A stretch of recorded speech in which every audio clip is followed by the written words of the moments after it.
हाँ, join meeting कीजिए।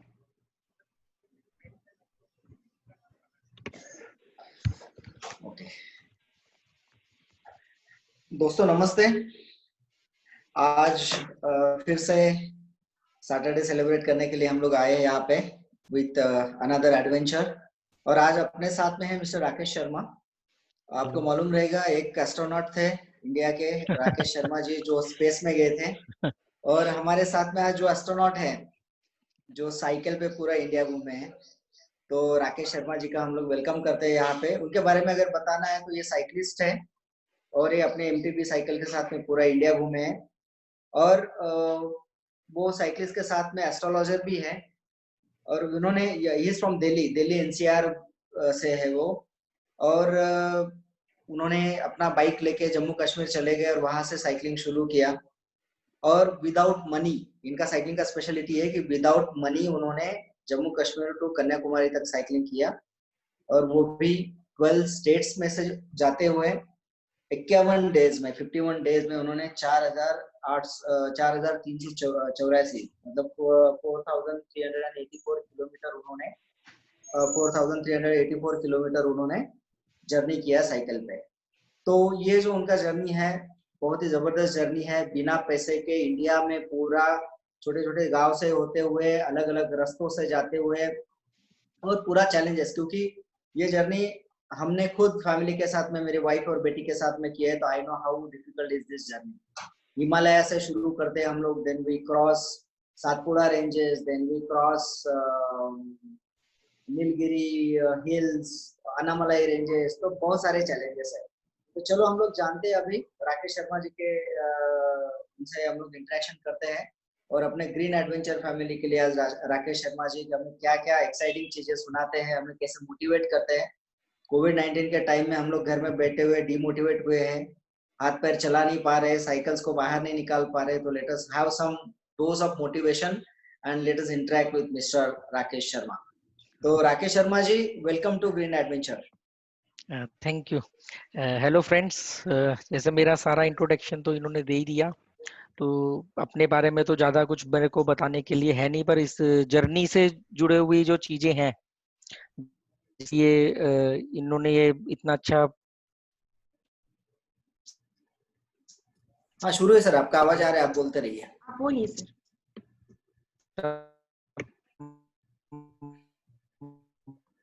बनाया, एक प्लेटफॉर्म बनाया कि एक्सपीरियंस रहा उसको लोगों तक बता नहीं पा रहे।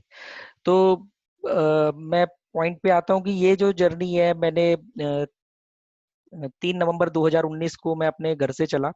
तो पहले मैं आपको ये बताना चाहता हूँ कि ये दिमाग में आया, जो सबसे क्यों किया, लोग पूछते हैं कि क्यों किया आपने।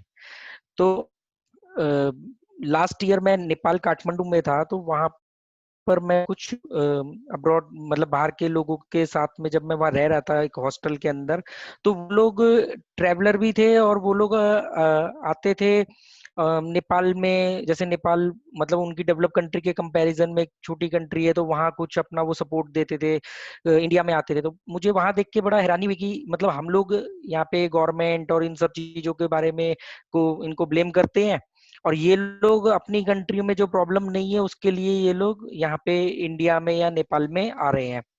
तो हम यहाँ के होते हुए हम क्या कर रहे हैं? तो मुझे लगा कि कुछ ऐसा एक थॉट चेंज होना शुरू हुआ। बहुत सारे छोटे छोटे इंसिडेंट थे कि अलग अलग कंट्री के लोग मिले, कोई किसी की पढ़ाई का खर्चा उठा रहा है बच्चे का, कोई कहीं पे हॉस्पिटल बना रहा है कोई। तो वहीं पे एक मुलाकात हुई एक जापानीज राइडर जो कई कंट्रियों में बाइक से आए। तो वहां से मुझे मालूम पड़ा कि आपको ग्राउंड पे उतरना पड़ेगा। तो ग्राउंड पे उतर के और सीखने के लिए, और खास तौर पे इंडिया को समझने के लिए, जब तक आप किसी चीज को समझोगे नहीं तो आप उसके बारे में राय या सॉल्यूशन कैसे ढूंढोगे? तो सबसे बेस्ट वे है साइकिलिंग, जो मुझे वहां पे रहते हुए लगा। तो वहां से मैंने काठमांडू से दिल्ली तक का साइकिल से आया। तो उस बीच में जो मैंने उस 23 डेज में जो मेरे को मिला, वो अगले 2 महीने में घर में रह के बहुत ही मतलब एक बेचैनी सी थी कि यार इतना कुछ मिल गया, एज ए मेटेलिस्टिक थॉट के हिसाब से तो कुछ नहीं मिला, क्योंकि लोग बोल रहे जब आपको पैसा नहीं मिला तो आप साइकिल क्यों चला रहे हो। पर मैं जानता था मुझे क्या मिला, तो उसको कुछ और बड़ा करने के लिए कि और ज्यादा मिले, और ज्यादा सीखूं, ज्यादा नए लोगों से मिलूं। दुनिया के अंदर 7-8 अरब की आबादी है, हम कितने लोगों को जानते हैं, तो नए लोगों से मिलना, अपने रिश्तेदार दोस्तों को तो हर कोई जानता है बचपन से। तो उस केस में मैं 2 महीने से ज्यादा अपने घर नहीं रह पाया। 1 सितंबर को आया था, और मैं नवंबर में 3 नवंबर को अपने घर से मैंने ये K2K करने का फैसला किया, और इसको स्टार्ट करने का शुरू किया। अब मेरे पास कोई मतलब अगर हम बात करें, कोई स्पॉन्सर नहीं था, और कोई फाइनेंशियल कोई बहुत ज्यादा भी, मैं कोई ऐसा नहीं कि इसके लिए मैं कोई बहुत बड़ा बजट लेके बैठा था या मुझे ऐसा करना है। मेरे पास साइकिल भी एमटी थी, जबकि आप जानते हैं कि रोड बाइक ज्यादा कंफर्ट होती है। तो जो साइकिल थी जैसा था, मैंने कहा मुझे करना है तो करना है। तो थोड़ा ये फैसला ना तब ज्यादा और स्ट्रांग होता चला गया जब मैंने अपने कुछ आसपास के लोगों से ये बात करनी शुरू करी कि मैं कश्मीर से कन्याकुमारी साइकिल से जाना चाहता हूँ। तो मैंने एक चीज नोटिस करी कि हौसला बढ़ाने की वजह, मतलब हौसला जैसे होता है ना कि हाँ आप कर सकते हो या कि करना चाहिए, की बजाय उन्होंने लगा कि नहीं नहीं ये हो नहीं सकता और करना भी नहीं चाहिए, इससे मिलेगा क्या। तो वो और डिसीजन स्ट्रांग हो गया। तो मैंने कहा अब चाहे स्पॉन्सर मिले ना मिले, पैसा हो ना हो, मतलब मुझे सिर्फ कश्मीर पहुंचना है और कन्याकुमारी पहुंचना, मुझे यही 2 चीजें दिख रही थी, इसके अलावा और कुछ भी नहीं दिख रहा था। तो मैं वहां से 3 नवंबर को मैं अपने घर से चला अपनी, और जिस समय मैं चला तो मेरी फैमिली, मतलब मेरी वाइफ, मेरे बच्चों का मेरे को सपोर्ट था। और वहां से मैंने अपनी जर्नी साइकिल पे अपना बैग पैक किया, और कई ऐसे इक्विपमेंट जो इस जर्नी के दौरान मुझे चाहिए थे, जो मतलब जिंदगी से जुड़े हुए थे, जैसे एक कैंप होता है, टेंट वो नहीं मैं ले पाया, पावर बैंक, सोलर चार्जर नहीं ले पाया, ऐसी कई बेसिक चीजें थी जो मेरे पास नहीं थी, पर मैंने फिर भी ये जर्नी शुरू कर दी। तो 3 नवंबर को मैंने अपने घर पे ही बिल्डिंग में बेसमेंट पे, अभी वो आपको एक बीच में मैं एक छोटा सा आपको वीडियो और कुछ पोस्ट दिखाऊंगा, जिससे आपको एक उसको इमेजिनेशन करने में भी आपको हेल्प मिलेगा। तो मेरा आवाज आ रहा है क्लियर? हेलो? आ रहा है, आ रहा है, आ रहा है, हाँ। आ रहा है। तो वो फिर मैं 3 नवंबर को जम्मू के लिए मैंने दिल्ली से, और 3 नवंबर से जस्ट 2 दिन पहले मैंने बस स्टैंड पे जाके पता किया कि भी यहाँ से जम्मू के लिए बस कैसे मिलता है, कश्मीर कैसे जाना है। तो मालूम पड़ा आप कटरा तक पहुंच सकते हो। तो बस वाले से पूछा कि अगर मेरे को साइकिल लेके जाना है तो कितने पैसे लगेंगे, और साइकिल मेरी डैमेज ना हो, क्योंकि कुछ इक्विपमेंट लगाए थे उसके ऊपर, स्पीडोमीटर और कई इस तरह की चीजें, सभी आप लोग जानते होंगे। तो वो सब लगाए थे। तो फिर उन्होंने कहा कि आपकी साइकिल हम इतने रुपए में पहुंचा देंगे। तो साइकिल, और मैं घर से साइकिल चला के फिर दिल्ली की आईएसबी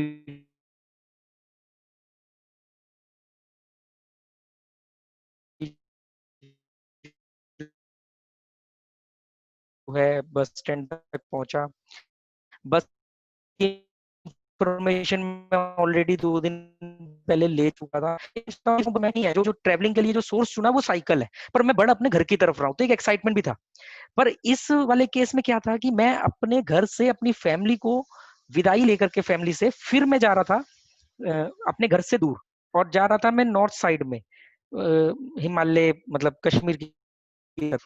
तो एक ऐसी जर्नी जिसमें आपको पता नहीं कि आप कभी वापस लौटो या ना लौटो, क्योंकि जब आपने इतना 3-4 हजार किलोमीटर आपने हाईवे के ऊपर बिताना है, जंगल आएंगे, बहुत सारी चीजें आएंगी। तो पर ये सब चीजें दिमाग में नहीं थी, पर कहीं ना कहीं था कि ऐसा भी हो सकता है, और फैमिली का पूरा सपोर्ट मिला मुझे।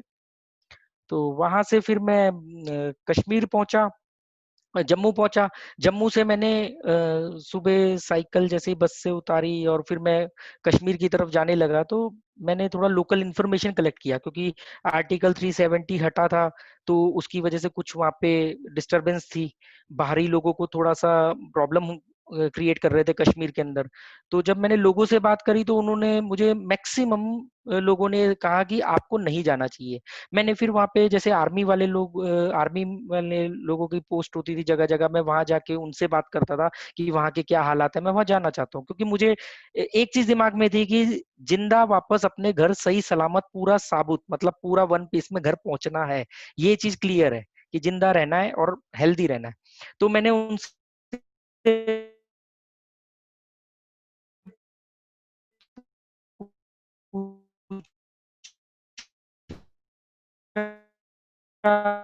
कि भी आप मतलब वहां पे मैं कैसे जा सकता हूँ। तो उन्होंने बोला कि ये क्यों भी गया, पर फाइनली कंक्लूजन ये निकला कि वहां जाना बहुत मुश्किल है। फिर मेरे पास एक सजेशन आया आर्मी की तरफ से, मेरी वहां पे जो लोगों से बात हुई कि उन्होंने कहा आप ना, मैंने तिरंगा अपने देश का जो फ्लैग है वो अपनी साइकिल पे लगाया हुआ था, और प्रॉपर एक राइडर वाली जो ड्रेस होती है, हेलमेट है, एक रिफ्लेक्टिंग जैकेट है, ग्लव्स है। तो और उस समय वहां ठंड थी, मतलब नवंबर, समझ लो आप 4 नवंबर की बात है ये। तो उन्होंने कहा कि अगर आप ये सब हटा के आप एक नॉर्मल तरीके से जाओ तो कोई दिक्कत नहीं, क्योंकि आप इसमें एक विजिबल रहोगे, एक हाईलाइट होगे तो प्रॉब्लम हो सकती है कि फ्लैग दिख रहा है और अभी लोग थोड़ा सा वहां पे नाराज हैं या जो भी है भारी लोगों से, और उसी समय कुछ भारी लोगों पे अटैक भी हुए थे। तो फिर मैंने वहीं से मतलब मैं प्रॉपर श्रीनगर तक तो नहीं पहुंच पाया कश्मीर तक, पर वहां से ही मैंने उसको अपनी जर्नी को शुरू किया कि ठीक है यहाँ से हम शुरू करते हैं। तो फर्स्ट नाइट फिर मैं कटरा में मैंने स्टे किया, और इस तरीके से जर्नी ये शुरू हुई। आगे मैं आपको इसके बारे में बताता ही रहूंगा। अब एक और सबसे बड़ा सवाल जो लोगों ने पूछा कि ये पूरी जर्नी के दौरान ये बात कहाँ से आएगी बिना पैसों के करना है। मतलब एक ये मैं आपको इसलिए बता रहा हूँ क्योंकि ये 3-4 सवाल इसे 51 डेज के अंदर जो कॉमन 3-4 सवाल सबसे ज्यादा है, तो मैं उसके बारे में बताना चाहता हूँ, क्योंकि जो लोग देख रहे हैं उनको भी यही मैक्सिमम सवाल दिमाग में आएंगे कि क्यों किया। तो वो मैंने बता दिया कि एक जानने सीखने के लिए साइकिलिंग इज द बेस्ट, और जब डेवलप कंट्री के लोग यहाँ पे आके ये चीज कर रहे हैं तो हमें अपने बारे में जानना चाहिए, फिटनेस है, एनवायरनमेंट है, ये सब चीजों के लिए। और वो मैं ऑलरेडी वो एक जर्नी में कर चुका था, मैं 1500 किलोमीटर की काठमांडू से दिल्ली। तो इसलिए मैंने इसको करने का फैसला किया। 1 लाख लोगों का मैंने लक्ष्य रखा कि मुझे 1 लाख लोगों से बात करनी है। मतलब ऐसा नहीं कि सीधा सीधा कश्मीर से चले कन्याकुमारी पहुंचे, डिस्टेंस नापा और एक अपनी उपलब्धि अपने नाम लिख ली कि भी मैंने कश्मीर से कन्याकुमारी तक साइकिल चलाई। तो वो नहीं था। मतलब रोड नहीं नापना है, लोगों से मिलना है, जगह जगह रुकना है, टाइम जितना मर्जी लगे। तो इसलिए इसको शुरू किया। अब आती बात कि बिना पैसों के क्यों शुरू किया। तो बिना पैसे के इसलिए शुरू किया कि जब मैंने एक बजट बनाया इस 2 महीने के दौरान, काठमांडू दिल्ली की जर्नी और K2 को शुरू करने से पहले, K2 के मतलब कश्मीर टू कन्याकुमारी, इसको शुरू करने से पहले मैंने एक बजट बनाया। क्योंकि जैसे जैसे दिन नजदीक आ रहे थे ना, तो धड़कनें तेज हो रही थी कि अरे यार, बोल तो दिया, सोच तो लिया, सच में कर लेगा। तो मुझे मालूम था कि कर लूंगा मैं। पर जैसे जैसे होता है ना, एग्जाम नजदीक आता है तो स्टूडेंट जो होते हैं उनके एक अजीब सी, तो जैसे जैसे नवंबर आ रहा है नजदीक कि नहीं निकलना है तो अब कैसे करना है, तो एक बजट बनाया। तो वो बजट के लिए मुझे पैसे चाहिए थे, मतलब एक एक्स्ट्रा। मैं नहीं चाहता था कि मैं नहीं लौटूं तो मेरी फैमिली को कोई प्रॉब्लम हो या कुछ है। तो और अकेले इसको करना था, तो वो बजट में अरेंज नहीं कर पाया। मैंने कई साइकिलिंग शॉप्स या जो इस तरह के स्पॉन्सर करती हैं उनको कांटेक्ट किया। मैंने कई लेटर लिखे एनवायरमेंट मिनिस्ट्री में, प्रकाश जावड़ेकर जी को मेल भेजी, और कई ऐसी चीजें करी मैंने कि जिससे कि मुझे एक तो K2 कश्मीर पहुंचने, लाल चौक पहुंचने की परमिशन मिल जाए, ताकि मुझे वहां कोई मतलब जाने से पहले ना कोई रोका जाए, इसलिए भी। और दूसरा, मैंने कुछ साइकिलिंग कंपनी को मेल भेजा कि मैं ये करना चाहता हूँ, मुझे एक थोड़ा बहुत स्पॉन्सरशिप चाहिए कि ताकि मैं कुछ अच्छे गैजेट लेकर के चल सकूं। पर बड़ी हैरानी हुई कि 130 करोड़ की आबादी और इतना सब होने के बावजूद कोई रिस्पॉन्स ही नहीं आया। मतलब किसी लेटर का जवाब नहीं आया, किसी मेल का जवाब नहीं आया, ट्वीट किए कोई जवाब नहीं आया। तो मैंने कहा अब ये परिस्थितियां ये बन रही कि मैं इसको पोस्टपोन कर दूं या कैंसिल कर दूं। तो अब क्या है कि वो होता है ना एंटी फीलिंग, अब तो करके ही रहना है। तो वहां से मैं फिर इसको मैंने सोचा कि पैसे हो ना हो मैंने जाना है। तो मैंने बहुत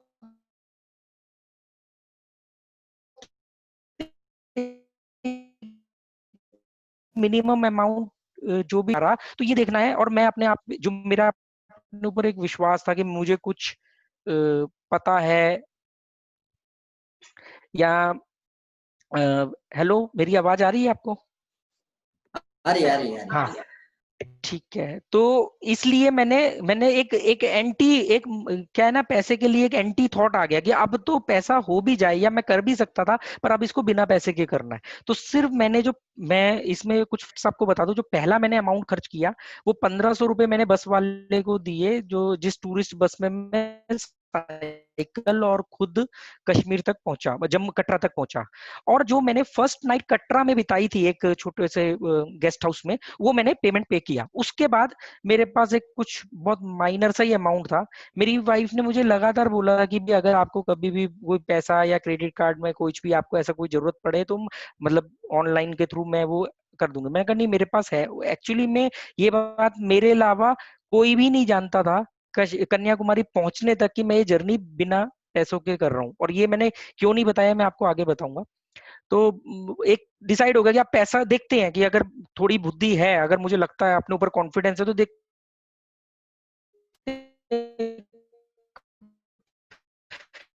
पैसे बिना पैसे के कहाँ तक पहुंच सकते हो, कि अगर एक डर है कि आप नहीं सर्वाइव कर सकते तो और साइकिल है, साइकिल की सबसे बड़ी खासियत क्या है कि वो आपके मसल पावर पे चलती है। जैसे आपको पेट्रोल नहीं खरीदना, आपने जितनी जान लगानी उतनी वो चलेगी। तो एक अलग एक कॉन्फिडेंस था। तो मैंने 5 नवंबर की मॉर्निंग को मैंने कटरा से इसको शुरू किया। और आपको अगर कोई इसमें बीच में कोई क्वेश्चन आए तो आप उससे के बारे में पूछते रहना, क्योंकि फिर वो जर्नी में आगे की तरफ ले जाऊंगा। ठीक है, कोई बात नहीं। प्रेजेंटेशन शेयर करना है तो you can share your presentation now, can we?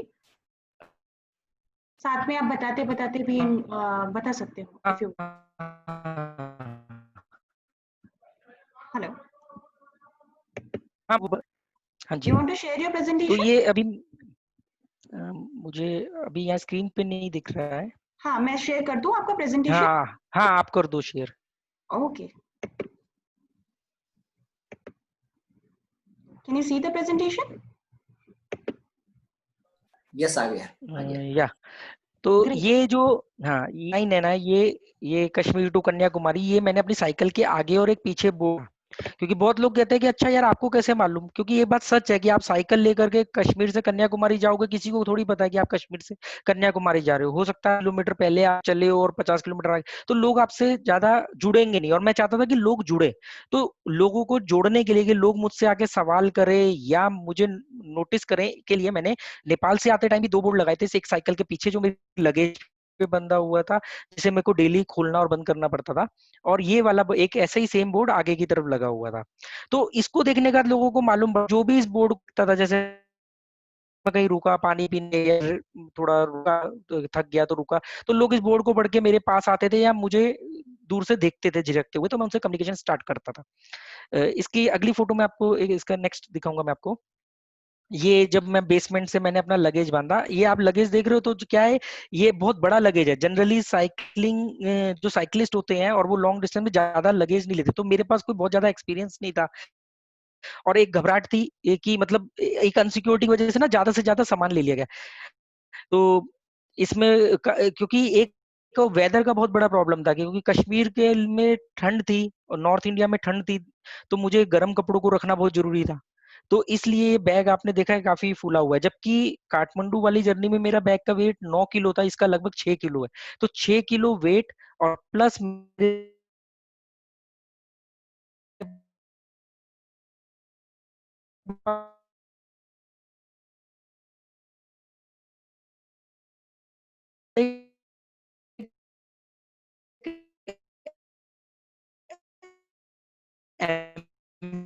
इसको अब एक नेक्स्ट कर इसमें देखना फोटो। ये वो जहाँ पे मैंने पहली रात जो जम्मू में कटरा में बिताई थी, और यहाँ से मैं मॉर्निंग में चल दिया। ये जो साइकिल के पीछे आप फ्लैग देख रहे हो, एक्चुअली में एक पीछे रोड जो एक पीछे की तरफ एक बहुत पतली ऊंची रॉड लगाई थी फ्लेक्सिबल, जिसपे मुझे था, पर उस जो बस का ड्राइवर था वो मेरी हेल्प करने के लिए उसने साइकिल उतारी, और उतारने के वक्त वो रॉड टूट गई। तो फिलहाल मैंने एक टेम्परेरी वो किया कि भी बीच में कहीं कोई मुझे ऐसी जगह मिलेगी तो मैं इसको फ्लैग को ऊंचा करूंगा अपनी हाइट से, मतलब सिर से ऊपर। और ये जो नेट देख रहे हो आप साइकिल पे लगा हुआ है, ये नेट मैंने इसलिए क्योंकि जो मेन घना जंगल आता है वहां पे मैंने ना काठमांडू से भी आते टाइम देखा और बहुत एक फ्रस्ट्रेशन होती थी कि प्लास्टिक की बॉटल और वेफर्स चिप्स के पाउच पड़े होते थे, क्योंकि अगर आप उसको, पहली बात तो कहीं भी नहीं फेंकना चाहिए, पर अगर आप एक सिटी के अंदर फेंकते हो तो उम्मीद है कि नगर निगम जो एमसीडी है कभी ना कभी तो उसको उठा लेगी। पर अगर आप एक घने जंगल के अंदर जहाँ कभी आदमी नहीं गुजरता है, आप वहां पे फेंक रहे हो तो पता नहीं कितने सालों तक पड़े। तो एक फ्रस्ट्रेशन, तो मैंने घर से एक नेट तैयार किया एक हार्डवेयर से खरीद के, कि मुझे ऐसी किसी भी जगह पे जब मिलेगी कोई बॉटल, कोई प्लास्टिक पड़ा हुआ, तो मैं उसको कलेक्ट करूंगा और जो भी अगला छोटा सा टाउन आएगा, विलेज आएगा, जो भी रास्ते में आएगा, वहां पे इसको खाली कर दूंगा। तो ये एक मोटिव था, जबकि इसकी वजह से मुझे काफी प्रॉब्लम भी आई। कई बार ये मेरी साइकिल में भी फंसा। तो इसको नेक्स्ट करना, ये जो कटरा से तो मैं चल दिया। जो फर्स्ट नाइट स्टे था, तो मैं चले जा रहा हूँ और मेरे पास कोई प्लानिंग नहीं है कि मुझे रात कहाँ रुकना है, ना मेरा कोई होटल बुक है, ना मैंने कोई डिसाइड किया ना। और हाँ, एक चीज मैं आपको बीच में बता दूं, ये अभी जम्मू में एक जगह है सांबा, तो सांबा में मैंने फर्स्ट नाइट स्टे किया था जर्नी स्टार्ट होने के बाद। मंदिर है ये मंदिर, उस मंदिर में मैंने ये स्टे किया। और क्यों करना पड़ा, क्योंकि एक आपको पता होगा कि वहां पे ना पूरा इंटरनेट और लैंडलाइन, मतलब सभी फोन बंद थे, फोन वगैरह सब बंद थे।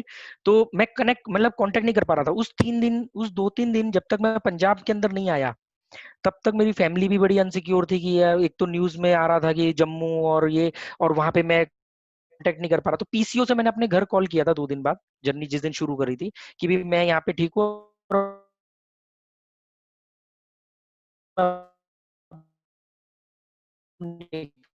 कर रहा हूँ।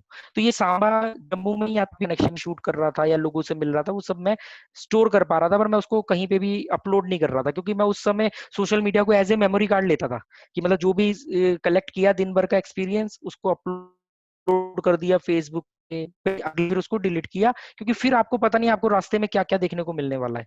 तो ये फर्स्ट स्टे है मेरा चीची माता मंदिर, कटरा में, सॉरी जम्मू में, सांबा। तो यहाँ पे भी मेरे को ये आर्मी वालों ने सजेस्ट किया था, कहीं पे कुछ आसपास में कहीं फायरिंग हुई थी, तो उन्होंने बोला कि आप नाइट स्टे कहाँ कर रहे हो, तो मैंने कहा मैं ढूंढ रहा हूँ कोई रिलीजियस जगह मिल जाए जहाँ पे मैं। तो एक्चुअली मैं उस समय तक ना ये ध्यान नहीं था कि मेरे को रात कहाँ रुकना है।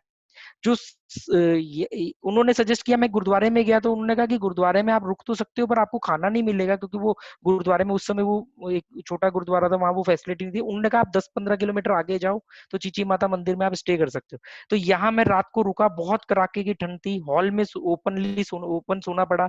उन्होंने मुझे कुछ बिस्तर वगैरह दिए, यहीं पे मैंने खाना खाया और फिर अगले दिन मॉर्निंग को मैं यहाँ से निकला। नेक्स्ट, ये मैं पंजाब में एंटर कर चुका था। पंजाब में जैसे ही मैं पंजाब के अंदर पठानकोट में एंटर किया, तो सबसे बड़ी तो खुशी ये थी कि जो 3-4 दिन से जो दुनिया से आपका कनेक्शन कटा हुआ था, वो शुरू हो गया। अब आप अपने, तो सबसे पहला कॉल घर पे किया कि हाँ भी मेरा फोन चालू हो गया है, तो अब मैं उनके टच में आ गया हूँ। ये बच्चे बहुत कॉन्फिडेंट बच्चे थे, ये मुझे मिले थे अंबाला में। और इन्होंने एक तरह से जैसे रिपोर्टर इंटरव्यू लेता है ना, इन्होंने मेरे से सवालों की झड़ियां लगा दी कि आप का नाम क्या है, आप क्या करते हो, आप कहाँ से आए हो, आपको पैसे किसने दिए, आप ये क्यों कर रहे हो, आप कब तक करोगे, आप पहुंचोगे। और मतलब इन्होंने बहुत सवाल किए और मुझे बड़ा मजा आया, मैंने इनको उतना ही सीरियसली लिया जितना लोग जनरली लेते हैं। और फिर यहाँ से मैं अंबाला में मंजी साहिब गुरुद्वारा है, वहां मैंने नाइट स्टे किया। ये एक रेलवे के कर्मचारी जो थे वो मुझे रास्ते में मिले और उन्होंने 3-4 किलोमीटर मेरे साथ बाइक पे चलते रहे। और फिर उन्होंने ये, वो उनकी ड्यूटी थी जो रेलवे का जो फाटक जिसे हम कहते हैं ना, रेलवे क्रॉसिंग, वो वहां पे उनकी ड्यूटी थी। और मैं, वो मुझे वहां लेके गए, उन्होंने चाय पानी पिलाया और काफी कुछ सिखाया। ये मेरे, जब मैं पठानकोट क्रॉस कर रहा था, तो इस हिसाब से फिर इसी तरीके से मैंने पंजाब में को क्रॉस किया। ये मुझे मालूम पड़ा कि ताड़ का गुड़ है जो, ये फोटो ये साउथ से आके पंजाब में बेचते हैं। तो मैंने इनसे भी पूछा कि गुड़ कैसे बनाते हो, यहाँ क्यों आते हो, कितने महीने, ये 2-3 महीने यहाँ रहते हैं, गुड़ सेल करते हैं, चले जाते हैं वहां से ट्रक भर के लाते हैं। तो ऐसे छोटी छोटी जो भी मिलता चला गया वो लेता चला गया। ये रोपड़ में मैं, जब मैं रात रुका था, मतलब फर्स्ट जलंधर के बाद में रोपड़ एक गुरुद्वारा में मैं रुका था, पट्टा साहिब गुरुद्वारा। इन्होंने जनरली ये चार्ज लेते हैं, पर इन्होंने कहा कि हम आपकी स्लिप नहीं बना रहे, क्योंकि स्लिप बनाने पे हम आपसे चार्ज लेना पड़ेगा और हम आपसे चार्ज लेंगे। तो इन्होंने मुझे फ्री ऑफ कॉस्ट वहां पे ठहराया। उसी दिन अगले दिन मॉर्निंग में ही गुरु नानक देव जी के 550वें जो प्रकाश पर्व था, वो फेस्टिवल भी था। ये रास्ते में लोग मिलते चले गए, ये चंडीगढ़ की तरफ मैं जा रहा था, इस तरीके से बस चलते चले गए, जो जो जगह मिलती चली गई। अभी तक ये नॉर्थ इंडिया में तो रिलीजियस प्लेस मतलब गुरुद्वारे होते हुए कोई दिक्कत नहीं थी। मतलब मेरे को ये एक कॉन्फिडेंस बिल्ड हो चुका था कि अरे बस आपको ये पूछना है कि गुरुद्वारा कहाँ है या कोई भी धार्मिक मंदिर कहाँ है। कुछ मंदिरों में नहीं भी मिली जगह, मतलब नहीं उनके पास ऐसी फैसिलिटी थी या वो कुछ भी रीजन रहा होगा, पर मोस्टली एक कॉन्फिडेंस डेवलप हो चुका था कि अरे आप तो बस बिंदास, आप कहीं भी जाओगे आपको बस एक जगह ढूंढनी, अभी नहीं मिलेगी 2 घंटे बाद मिल जाएगी। ये नॉर्थ में था। अच्छा, अभी तक मैंने अपना घर क्रॉस नहीं किया था क्योंकि मेरा घर दिल्ली में है, तो मैं अभी बहुत पीछे हूँ। और एक कहीं ना कहीं एक अनसिक्योरिटी मेरे दिमाग में चल रही थी, क्योंकि जो पिछली जर्नी थी वो 1500 किलोमीटर की थी, तो अभी 1500 किलोमीटर हुए नहीं थे, तो लग रहा था कि क्या तू कर पाएगा। मतलब मैं अपने आप से क्योंकि अभी तो 1500 भी नहीं पार हुए। ये एक अंबाला के पास ही मुझे मिले थे, अंबाला और पानीपत के बीच में। और ये भी एनवायरनमेंट के लिए काफी पेड़ लगाना और इनका ये सब अभी भी। और कमाल की बात मैं आपको बताऊं, जितने लोग मिले सब मेरे टच में हैं अभी भी, हो सकता है वो देख भी रहे हो। तो इस तरीके से हाँ, इन्होंने ना, मैं आपको बताऊं कि इन्होंने जबरदस्ती मुझे 500 रुपीज दिए थे। मतलब ये जो मेरी रिफ्लेक्टिंग जैकेट है, तो मैं जैसे लेने में झिझक रहा था कि नहीं नहीं मेरे को जरूरत नहीं है, मैं कर लूंगा कुछ भी। तो इन्होंने जबरदस्ती की, हम अगर आप हमसे ये लोगे ना, तो हम आपकी इस जर्नी में आपके साथ जुड़ जाएंगे, मतलब हम कनेक्ट हो जाएंगे, हमें अच्छा लगेगा। तो मैंने कहा ठीक है। तो पब्लिक का सपोर्ट और पब्लिक का जो कॉन्फिडेंस, मतलब जो मेरे ऊपर मिला, मतलब मैं हैरान था कि जो जान पहचान वाले लोग होते हैं इस जर्नी, इस तरह की जब जर्नी आप प्लान करते हो, तो जान पहचान वाले लोगों में से 95% लोग ये बोलेंगे क्यों कर रहे हो, बीवी बच्चे संभालो। और रास्ते में जो अनजान लोग मिलेंगे, ये मेरा अपना एक्सपीरियंस है, वो आपको कहेंगे कि यार आप जो कर रहे हो बहुत बढ़िया कर रहे हो, कीप इट अप। हो सकता है उनके जब जानने वाला ये करे या उनका भाई करे, तो उनको भी वो यही बोलेगी क्यों कर रहे हो। तो ये एक डिफरेंस मैंने महसूस किया। तो पर उस समय तो मैं अनजान लोगों के ही टच में था, तो वो लोग मेरा हौसला बढ़ाते थे और फिर मैं आगे की तरफ बढ़ता रहा। आपको कोई क्वेश्चन इससे जुड़ा हो, कुछ पूछना हो तो मैं आपको उस बारे में बता दूंगा, नहीं तो मैं तो कश्मीर कन्याकुमारी तक पता नहीं कितना कंटेंट है बता सकता हूँ मैं। कोई बात नहीं sir, will at the end will take the question. आप ओके। अपना स्टोरी हमें बताइए। ये चंडीगढ़ के पास की ये फुटेज है, ये जो फोटो मैंने ली थी, और यहाँ मैंने रेस्ट किया था थोड़ा सा। और अच्छा, मैं थोड़ा साइकिल के बारे में अपना बता दूं कि जब मैं काठमांडू से दिल्ली 1500 किलोमीटर में आया था, मेरी साइकिल में एक सिंगल पंचर भी नहीं हुआ था। तो पंप था मेरे पास, पंचर लगाने की मैंने एक छोटी सी बेसिक ट्रेनिंग ली हुई थी, और पर पंचर नहीं हुआ था। इस दौरान K2 के जब मैंने शुरू किया, तो मेरा पहला पंचर जो हुआ था वो कटरा से सांबा के बीच में ही हो चुका था। अच्छी बात ये थी कि वो मॉर्निंग में हुआ था और बिल्कुल कोर फॉरेस्ट में नहीं हुआ था, वो एक थोड़ा कम आबादी वाली जगह पे हुआ था, रोड के ऊपर। एक्चुअली में जो बंजारे होते हैं, जो सर्दियों में बहुत ज्यादा बर्फ पड़ने की वजह से कश्मीर से जम्मू की तरफ आ जाते हैं, उन लोगों को मैं देख के बड़ा हैरान हो गया। मैंने अभी तक वो मूवी वगैरह में या बाकी जगहों पे ही उनको बारे में देखा था, मैं अपने सामने उनको देख रहा था कि वो कैसे ग्रुप में रहते हैं। तो मैं उनसे बात करने लग गया और काफी देर उनसे बात करी, उनका इंटरव्यू लिया, वो वीडियो है मेरे पास, तो वो हम बात करते रहे। और वहां से जैसे ही निकला तो पंचर हो गया, तो मैंने वहां पे कॉन्फिडेंस के साथ में मतलब वहां पंचर लगा लिया, मुझे मालूम है मैं सेफ जगह। तो ये मेरा इस जर्नी का पहला पंचर था जो शुरू में ही हो गया था जम्मू में। उसके बाद पानीपत और गुरुद्वारों में रुकते हुए, बीच में कहीं धर्मशाला में रुका, कहीं कुछ। तो ये जो 500 आ गए थे, इसके बाद मुझे चंडीगढ़ में 2 स्टूडेंट थे, मतलब कॉलेज स्टूडेंट थे, वो जा रहे थे, उन्होंने जबरदस्ती चलते चलते में ही मतलब कि नहीं आप ये पैसे हमसे लो, क्योंकि या फिर आप रुक के हमारे साथ कुछ खाओ पियो। तो मैं शुरू में झिझकता रहा, पर मेरे एक दोस्त ने मुझे मेरा चाइल्डहुड फ्रेंड है, उसने मुझे सजेस्ट किया कि जो भी सपोर्ट मिले रास्ते में उसको ले लेना बिना झिझक के, क्योंकि वो लेने का मतलब क्या है कि आप जब वो लोग हैं तो उन लोगों को आपने अपनी जर्नी के साथ कनेक्ट कर लिया और उनके पास एक लाइफ टाइम मेमोरी होगी कि अरे एक राइडर था या एक वो था कि भी कश्मीर से कन्याकुमारी गया और हमने उसको सपोर्ट किया। इस रेफरेंस में कल को वो और लोगों को भी करेंगे, क्योंकि अगर आपने वो मना कर दिया तो हो सकता है उनको लगे कि यार एटीट्यूड है, या ये लोग ऑलरेडी वेल सेटल्ड लोग होते हैं तो इसलिए इनको मदद की जरूरत नहीं है, ऐसा वो सोच सकते हैं। तो कल को जो सच में ऐसा कुछ करने का सोचे, क्योंकि जब आप पैसा नहीं यूज कर रहे हो पर खाना तो खाओगे आप, तो आपको साबुन भी चाहिए, आपको पेस्ट भी चाहिए, आपको कपड़े भी धोने हैं, ज्यादा कपड़े आप कैरी नहीं कर सकते, तो इन सब चीज के तो आपको पब्लिक सपोर्ट की जरूरत पड़ती है। ऐसा कुछ प्लान नहीं किया था, पर जो सपोर्ट मिलती चलेगी, किसी चीज को मना नहीं किया। किसी ने बोला आप मेरे साथ एक कप चाय पियोगे, और अगर मन नहीं भी कर रहा है तो भी मैं उसके साथ चाय पीता था, 10 मिनट बिताता था। फिर राजस्थान में एंटर किया, वहां पे फर्स्ट टाइम मतलब जैसे किसी ने खबर की होगी तो कोई जो लोकल वहाँ के प्रिंट मीडिया है वो मुझे आगे मिल गए कवर करने के लिए, फिर उन्होंने कुछ छोटा इंटरव्यू लिया, वो भेजा। इस तरीके से जर्नी चलती रही आगे। एमपी राजस्थान के बाद जैसे पंजाब, पंजाब के बाद मैं हरियाणा में आया। हरियाणा में मैं, अच्छा मुझे दिल्ली आना था, प्लानिंग ये थी कि मैं दिल्ली में आऊंगा, इंडिया गेट पे मैं अपनी फैमिली के साथ मिलूंगा और फिर मैं जयपुर की तरफ जाऊंगा। पर मैं एक्चुअली में थोड़ा सा ना डीमोटिवेट हो रहा था। हरियाणा आते आते मतलब पानीपत आते आते मैं थोड़ा सा ना डीमोटिवेट होने लगा, मेरे अंदर ना एक नेगेटिव विचार आने लगे कि अभी तो 1500 किलोमीटर लास्ट जर्नी के बराबर भी नहीं हुआ, मतलब लगभग आधा या आधे से थोड़ा ज्यादा हुआ है। दूसरा, अभी से ये हाल है तो मतलब अभी तो बहुत ज्यादा लंबे डिस्टेंस है, और अभी तो छोटे स्टेट है, जम्मू और फिर पंजाब, ये छोटे, हरियाणा छोटे स्टेट है। अभी तो बड़े बड़े स्टेट पड़े हैं, एमपी, राजस्थान, केरल, ये कैसे होगा। तो एक एक निराशा सी, एक अनसिक्योरिटी सी दिमाग में आने लगी। तो मैंने कहा अब दिल्ली जाना ही नहीं है। मैंने क्या किया, पानीपत से ही मैं रोहतक होते हुए जयपुर की तरफ चले गया, झज्जर रोहतक होते हुए, मैं दिल्ली गया ही नहीं। फैमिली मेरा वेट कर रही थी कि पापा आएंगे, हम इंडिया गेट पे पापा से मिलने जाएंगे, तो वो मैंने कहा अगर मैं वहां गया तो शायद मेरा मन बदल जाए। तो एक किताब पढ़ी थी मैंने, उसमें था कि आप अपने पीछे के पुल जला दो ताकि आपके पीछे झटने का रास्ता न रहे। जब मैं दिल्ली जाऊंगा नहीं तो मैं अपने घर ही नहीं जाऊंगा, तो मैं सीधा पानीपत से ही मैं झज्जर और रोहतक होते हुए कोटपुतली होते हुए जयपुर चले गया, दिल्ली बीच में आया ही नहीं। ये एमपी में मैंने एंटर किया था।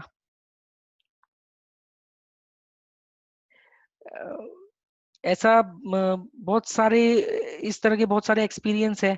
कॉमनली जो सवाल सबसे ज्यादा आए, तो अगर मैं उसको डिवाइड करूं दो पार्ट में, अगर दो पार्ट में डिवाइड करूं, तो 80 to 90% जो सवाल आए वो मटेरियलिस्टिक सवाल थे जो मेरे लिए मीनिंगलेस थे। तो वो सवाल मैं दो तीन आपको बता दूं, शायद आप जब ये जर्नी इस तरह की करो और अगर एक एक्सपेरिमेंट करो कि बिना पैसों के देखते हैं हम करेंगे, तो आपको एक सवाल सबसे ज्यादा आएगा कि ये साइकिल, जो मेरे को सवाल सामने आया है उनका सबसे मटेरियलिस्टिक लोगों का, जो 80 to 90% होते हैं, कि साइकिल कितने की है, आपको कोई स्पॉन्सर कर रहा है क्या, आपको ये करने के लिए पैसा कहाँ से आता है, अच्छा आप जब ये कर रहे हो तो आपके बीवी बच्चे फैमिली का खर्चा कैसे चलता है, वो लोग रोटी कैसे खाते हैं, आप रोटी कैसे खाओगे, आपको गवर्नमेंट कुछ पैसा देगी क्या।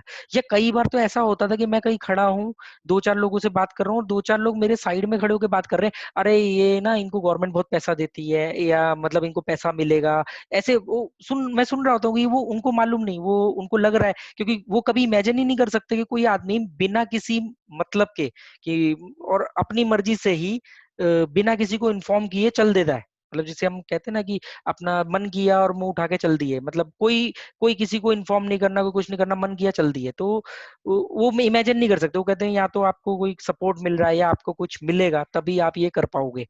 तो उस तरीके से एक सबसे ज्यादा क्वेश्चन है कि पैसे कहाँ से आए, कितना पैसा मिलेगा, आपको खर्चा के लिए पैसा कहाँ से आए। पर जिन सवालों का मैं इंतजार कर रहा था, जो मेरा हौसला बढ़ाते थे और जो मुझे, वो सवाल सिर्फ 10% ही आए। वो सवाल ये होते थे कि यार ये आपके मन में कहाँ से आया। मतलब ऐसे लोग सिर्फ 10% थे जिनको मतलब नहीं है कि क्या खर्चा हो रहा है, वो रोटी आदमी कहीं भी खा लेगा, पैसा कहीं से भी कर लेगा। उनको ये था कि यार आपने सोचा कैसे। तो ये सवाल जब कोई पूछता था ना, तो मतलब एक बड़ी उमंग की लहर सी दौड़ जाती थी कि हाँ यार, मतलब इस आदमी ने जज किया है कि यार आपने ये दिमाग में कैसे आया। फिर दूसरा सवाल होता था कि अच्छा कभी तो मन करता होगा ना कि अरे यार ये बड़ा पंगा ले लिया, थक गए हैं, अकेले आप सैकड़ों किलोमीटर साइकिल चला रहे हो, अकेले आदमी नहीं है कोई बात करने के लिए, आप अकेले ही चले जा रहे हो, चले ही जा रहे हो, चले ही जा रहे हो। तो कभी आपका गिव अप करने को मन नहीं किया? या अगर आपका गिव अप करने को कभी मन किया तो आप क्या ऐसा करते थे जिससे आप मोटिवेट होते? तो इस तरह के सवाल लगते थे कि यार ये वैल्यूएबल क्वेश्चन है। ये कोई क्वेश्चन का तो कोई अस्तित्व ही नहीं है कि भी पैसा कहाँ से आया, कितना आया। अगर पैसों के लिए सोचता तो मैं क्यों करूं, या कोई भी क्यों करेगा। तो उस तरह के सवाल से बड़ी एक रिस्पेक्ट जैसा एहसास होता था। ये मैं मरीन ड्राइव का है बॉम्बे में, जब मैं मुंबई पहुंचा था। एमपी एमपी के बाद में मैं इंदौर उज्जैन होते हुए धुले होते हुए मुझे बहुत अच्छा, अगर मुझसे एक सवाल और पूछा गया कि आपको सबसे अच्छा रिस्पांस या सपोर्ट किस स्टेट में मिला, अभी सिटी नहीं स्टेट, तो अगर मुझसे अभी भी आप ये पूछो कि किस स्टेट में मिला, तो वो पहली स्टेट का जो मैं नाम लूंगा वो महाराष्ट्र लूंगा। क्योंकि मैंने जैसे ही धुले में एंटर किया, तो धुले के अंदर एंटर करते ही लोग जो रास्ते में मिले उन्होंने अपने नंबर दे दिए कि आपको कोई प्रॉब्लम हो तो आप बताना। धुले में मैंने नाइट स्टे किया एक गुरुद्वारे में। वो गुरुद्वारा बिल्कुल धुले सिटी को क्रॉस करने के बाद था। तो मतलब मैं रात को लगभग 9:30-10 बजे उस गुरुद्वारे में पहुंचा, और मैं इतना थक चुका था, भूखा था। मैं दिन में बहुत कम खाता था, मतलब लिक्विड ज्यादा लेता था कि मुझे मतलब कोई थक जाऊं तो ज्यादा खाना ना हो पेट में, कभी वॉमिट वगैरह ये सब ना हो। तो मैं दिन में ज्यादा वो कुछ करता नहीं था और रात को पेट भर के खाना खाता था। जबकि जनरल लाइफ में मैं रात को नहीं खाता हूँ या कम खाता हूँ। तो उस गुरुद्वारा में मेरे को अभी भी याद है वो मोमेंट कि मैं पहुंचा और मैंने बस साइकिल को स्टैंड पे लगा के, जैसे आदमी गिर जाता है ना, क्योंकि बहुत लंबा डिस्टेंस था वो। जब मैं जुलवानिया से निकला, जुलवानिया एक एमपी का जगह है वो, उसके बाद जुलवानिया के बाद सीधा महाराष्ट्र में आप एंटर करते हो। तो मैं इतना लंबी डिस्टेंस, रात को 9 बज चुके थे, मतलब 8:30-9 लगभग टाइम रहा होगा, मैं एकदम जैसे गुरुद्वारे में साइकिल देखते ही ना इमोशनल, जैसे आंखों में ना मेरे पानी आ गया कि भी मुझे जिस जगह को मैं कई घंटों से ढूंढ रहा था कि मुझे नाइट स्टे मिले, और अंधेरा हो गया है। तो वो गुरुद्वारा देखते ही ना मैं एक इमोशनल हो गया, और मैं साइकिल खड़ी करी और वहां एकदम जैसे गिर जाता आदमी ऐसे बैठ गया। तब एक छोटा सा बच्चा आया, वो बच्चा मेरे पास आया और उसने आके मुझे बोला, मेरे कंधे पे ऐसे हाथ मारा, और राइडर, उसने सीधा बोला और राइडर। तो मैं हंस पड़ा और उसने बोला कि पानी पियोगे? तो मैंने कहा नहीं पानी है मेरे पास। फिर उसने जो भी मेरा वहां अरेंज, छोटा बच्चा था, मतलब ज्यादा से ज्यादा 12 साल, 10-12 साल का होगा। ये जो फोटो आप देख रहे हो ना, ये पुणे के हैं। ये मिस्टर गणेश है, ये पुणे के हैं, और ये खुद साइकिलिस्ट है पुणे में, और ये मुंबई में जॉब करते हैं। ये मुझे, ये मरीन ड्राइव की फोटो है, ये मुझे मरीन ड्राइव में मिले थे और इन्होंने कहा था कि आपका रूट क्या है, तो मैंने इनको बताया मैं पुणे होके जाऊंगा। तो इन्होंने कहा पुणे में आपका स्टे का इंतजाम हम करेंगे।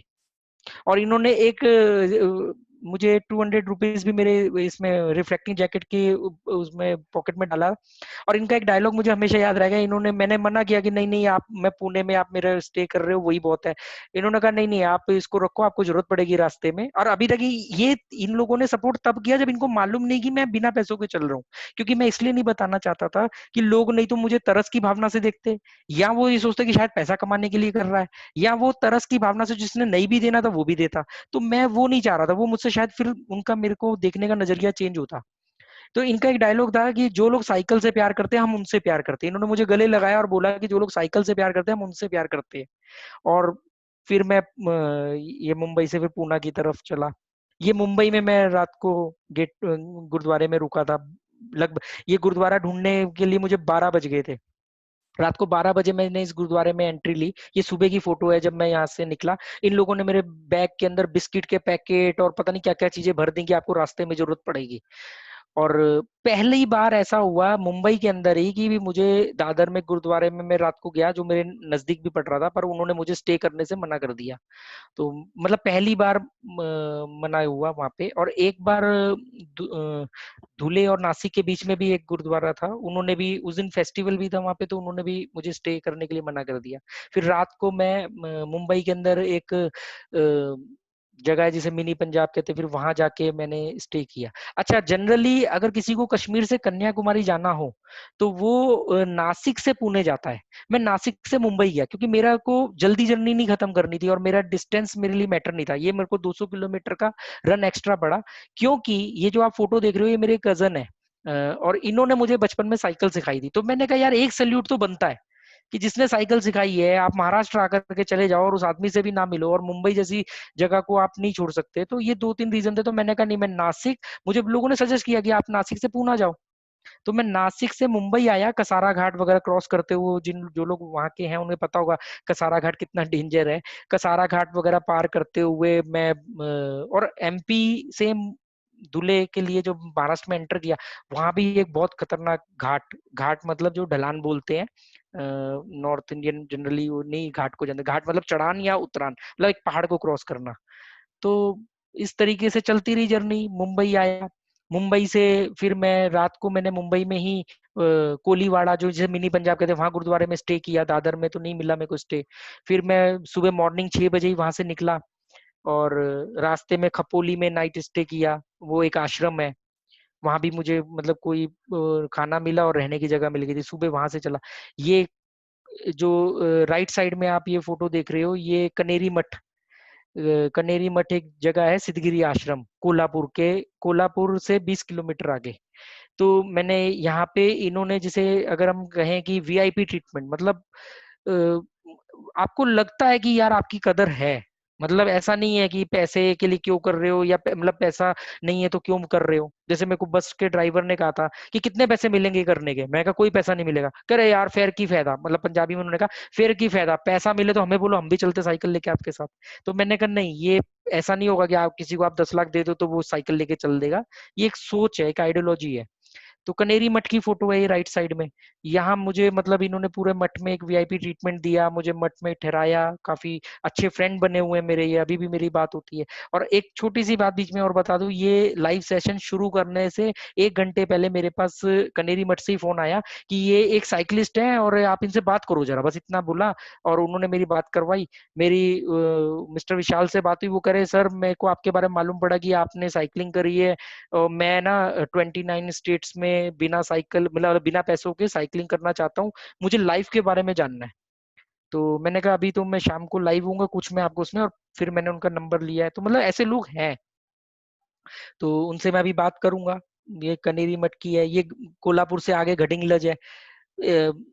कोल्हापुर पहुंचने में मुझे रात को 9:30 बजे, मैं हाईवे पे अकेले साइकिल चला रहा हूँ, एक होंडा सिटी मेरे आगे आके रुकती है, और उन्होंने वहां रोका, और उन्होंने उसमें से एक शख्स उतरे, उन्होंने कहा कि आपका, मैं भी साइकिलिस्ट हूँ, मतलब हमने भी साइकिलिंग करी है और हम भी साइकिलिस्ट हैं, आप कहाँ जा रहे हो। मैंने कहा कोल्हापुर। कह रहे अच्छा कोल्हापुर में कहाँ रुकोगे, वो तो अभी यहाँ से कुछ 30-35 किलोमीटर दूर है। तो मैंने कहा हाँ, वो कोल्हापुर में ही स्टे करना है। कह रहे कहाँ करना है, होटल वगैरह बुक है। मैं कहा नहीं जी, मैं तो जहां जगह मिल जाएगी। तो वो इतने हैरान हुए, कह रहे यार आप क्या कर रहे हो, मतलब आपको मालूम ही नहीं कि अभी आप कोल्हापुर पहुंचोगे, 9 बज चुके हैं ऑलरेडी हाईवे के ऊपर, और आप कोल्हापुर जाके फिर जगह ढूंढोगे रात रुकने की। तो उन्होंने कहा आप रुको। उन्होंने जो भी अपने कॉन्टेक्ट्स को आसपास फोन किया, उन्होंने कहा मेरा घर अपोजिट डायरेक्शन में, नहीं तो मैं आपको अपने घर लेके जाता, 20 किलोमीटर दूर है।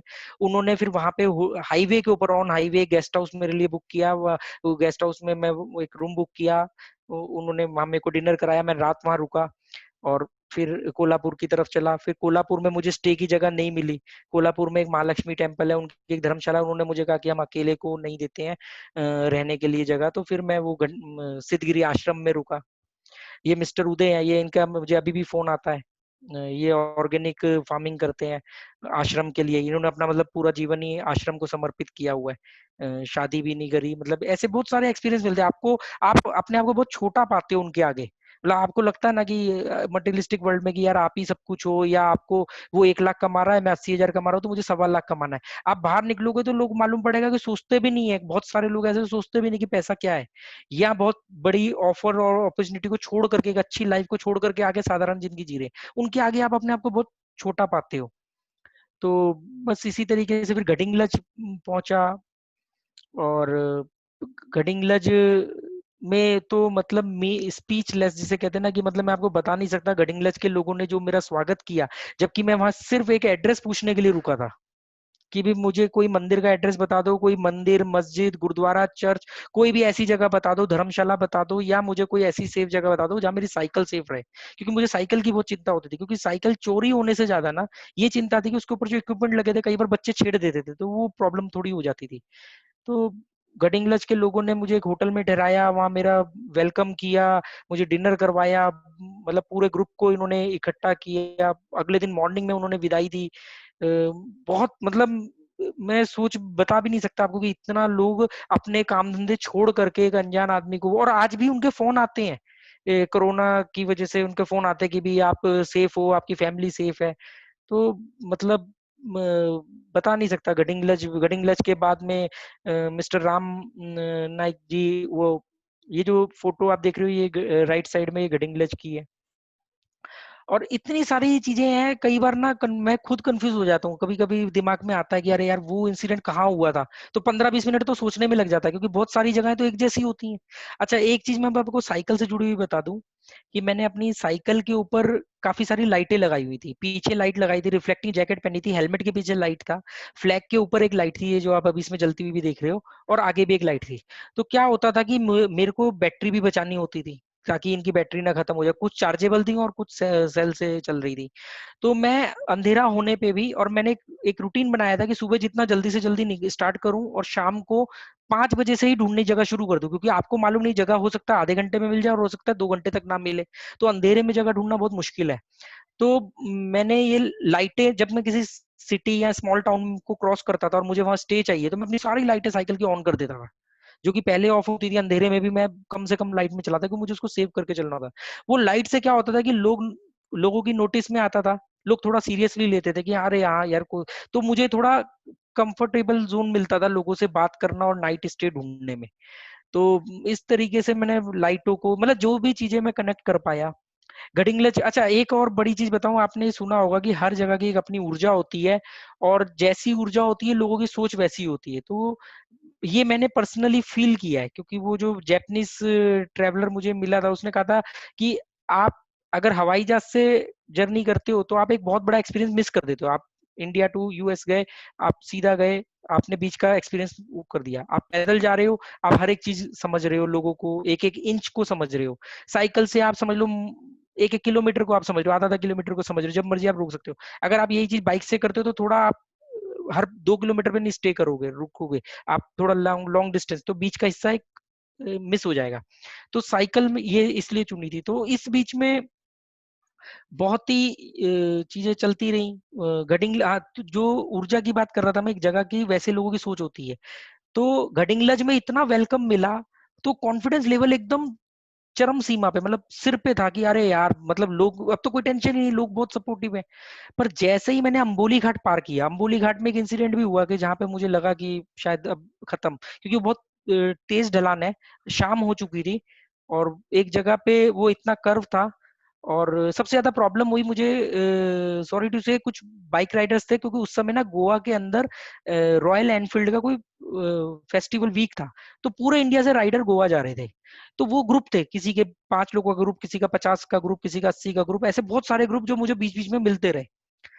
वो इतना रफली कई बार वो चलाते थे। और इवन अंबोली घाट, अगर ज्यादातर लोगों ने देखा होगा, वो बहुत सिंगल रोड है और बहुत कर्व है। तो वो लोगों ने इस बात की बिना परवाह की एकदम तेजी से पास से गुजरते थे। कई बार उन्होंने मेरी साइकिल को टच भी किया, मतलब मामूली सा फ्लैग टच हुआ। तो एक डर सा लगता था कि यार ये इतनी हैवी बाइक है इनकी और इतना फास्ट चला रहे हैं, तो एक अनसिक्योरिटी सी लगती थी। दूसरी बात कि जब वो ग्रुप कहीं रुकता था कुछ खाने पीने या जैसे सिगरेट पीने, वो लोग यंगस्टर लड़के होते थे, तो वो जब ग्रुप रुकता था तो मैं उनके पास जाके साइकिल से ब्रेक मारता था कि यार ये लोग थोड़ा सा मेरे से बातचीत करेंगे कि अरे यार हम बाइक से जा रहे हैं, तो ये साइकिल से जा रहा है। पर मुझे बहुत हैरानी हुई, जो मैंने अपने ये जो आप साथ में sports people have different mindset, ये इस आर्टिकल में मैंने ये बताया है कि मैं बड़ा हैरान हुआ कि वो भी सेम फील्ड में, मतलब वो एक बाइक राइडर है और मैं एक साइक्लिस्ट हूँ। तो एक कम्युनिकेशन होने की बजाय उन्होंने मुझे इग्नोर किया, और एक ग्रुप ने नहीं किया, मोस्टली ग्रुपों में मैं रुका। मतलब जनरली बस गुजर रही है, कार गुजर रही है, सब थम्स अप दिखाते हैं, विक्ट्री का साइन दिखाते हैं आपको, क्लैपिंग करते हैं, बाय बाय करते हुए जाते हैं, ये चलता है, ये हर साइकिलिस्ट ने, हर राइडर ने महसूस किया होगा। पर ये जो राइडर गुजरे हैं, तो इनमें जो ये एवरेज थी ना, समझ लो कि अगर 100 राइडर गुजरे हैं तो 5 राइडर ही एक थम्स अप दिखाते थे, रुका तो एक भी नहीं। तो वो, और कई बार जब मैं रुका इनसे बात करने के लिए, तो मुझे मालूम नहीं ऐसा क्यों चला, पर ठीक है, अलग अलग मोटिव होते हैं। गोवा पहुंचा, गोवा में मीडिया कवरेज बहुत मिला, मीडिया ने बहुत सपोर्ट किया। 2 दिन तक मैं वहाँ पे सर्किट हाउस, सीएम हाउस के साथ में एक सर्किट हाउस है, वहां पे मैं रुका। मेरे एक फ्रेंड बने वहां पे, मिस्टर सौरू, उन्होंने वो अरेंज किया सारा। और गोवा में 2 दिन रुकने के बाद फिर गोवा में पंजिम में 2 दिन रुका मैं। उसके बाद मडगांव गया। मडगांव में साइकिलिंग ग्रुप था। उन्होंने मेरे को मतलब आप देखो उन्होंने क्या दिया मुझे। उन्होंने मुझे वेट टिश्यू पेपर दिए जो मेरे रास्ते में काम आने थे। उन्होंने मुझे फ्रूट्स दिए जो मेरे रास्ते में काम आने थे। और उन्होंने मुझे ओआरएस घोल होता है जो डिहाइड्रेशन के लिए आप पीते हो, इस तरह मतलब उनको मालूम है कि इस आदमी को क्या जरूरत पड़ सकती है। गडिंग्लज के अंदर एक होटल के शख्स ने मुझे, जहां मैंने नाइट स्टे किया था होटल में, उन्होंने मुझे सुबह 8 एप्पल ला के दिए। मतलब कि वो 8 एप्पल मैंने 8 दिन खाए हैं, रोज एक एक एप्पल, क्योंकि मुझे ऐसी चीज चाहिए थी। तो बहुत ही यूनिक और मतलब एक्सपीरियंस है।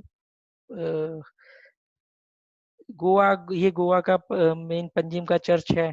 ये मडगांव से जस्ट पहले मुझे एक, ये पीछे आप छोटी सी वो एक गाड़ी की फोटो आ रही है, इन्होंने ओवरटेक करके रोका और इन्होंने इनके गाड़ी के अंदर ही साइकिल दिए, करे हम भी साइकिलिस्ट हैं, और इन्होंने फिर ये मुझे मडगांव में फिर आगे मिले। तो इसमें ये जब मैं गोवा से फिर मैं कर्नाटक एंटर कर गया, इसके बीच में जो रास्ते जो मैंने पार की, कई बार जैसे मेरे को एक शख्स ने कहा था कि यार यार साइकिलिंग में है क्या, रोड पे सीधी सीधी साइकिल चलानी है।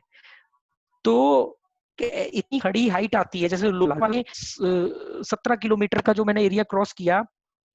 हेलो, आवाज आ रही है मेरी? यस सर, आ रही है आपकी आवाज।